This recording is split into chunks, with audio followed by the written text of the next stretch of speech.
Chapter 15. Bath Time. This was no ordinary bath time. Chloe realised this had to be run like a military operation. Hot water, check. Towels, check. Bubble bath, check. Rubber duck or similar animal-based bath toy, check. Soap.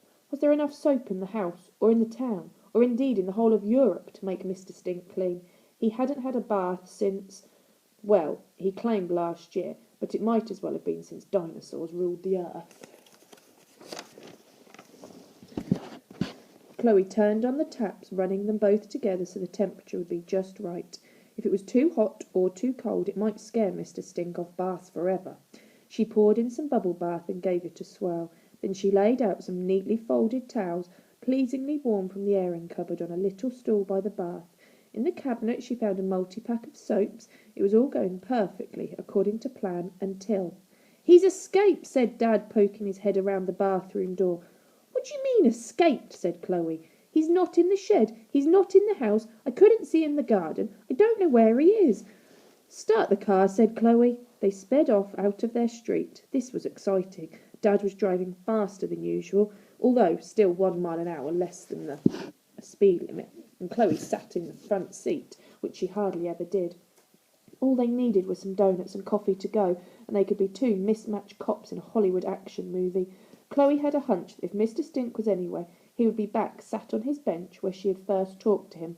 "Stop the car," she said as they passed the bench. "But it's a double yellow line," pleaded Dad. "I said stop the car." Dad stamped on the brake. The tyres screeched as the car stopped.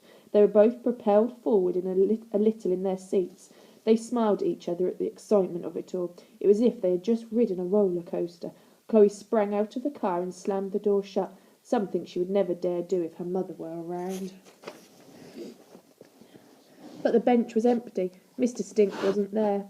Chloe sniffed the air. There was a faint whiff of him, but she couldn't really tell if this was a recent one or a lingering odour from a week or so ago. Dad drove around the town for another hour. Chloe checked all the places she thought her tramp friend might be, under bridges, in the park, in the coffee shop, even behind bins, but it seemed as though he really had disappeared. Chloe felt like crying. Maybe he had left the town. He was a wanderer after all. "We better head home now, darling," said Dad softly. "Yep," said Chloe, trying to be brave. "I'll put the kettle on," said Dad as they walked indoors. In Britain, a cup of tea is the answer to every problem. "Fallen off your bicycle? Nice cup of tea. Your house has been destroyed by a meteorite? Nice cup of tea and a biscuit. Your entire family had been eaten by a Tyrannosaurus Rex that had travelled through a space-time portal?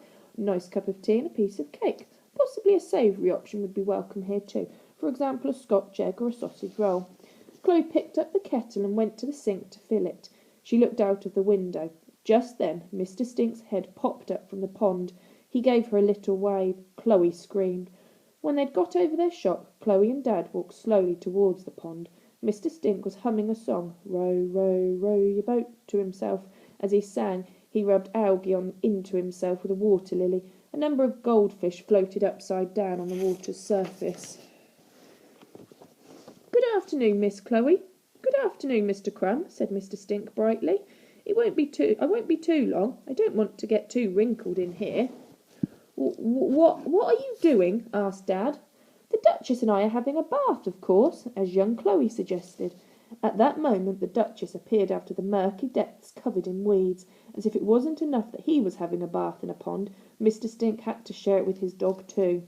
After a few moments the Duchess clambered out of the pond, leaving behind a large black scum layer floating on the water. She shook herself dry, and Chloe stared at her in surprise. It turned out she wasn't a little black dog after all, but a little white one. "Mr. Crumb, sir," said Mr. Stink, "would you mind awfully passing me a towel?" "Thank you so much. I'm as clean as a whistle now."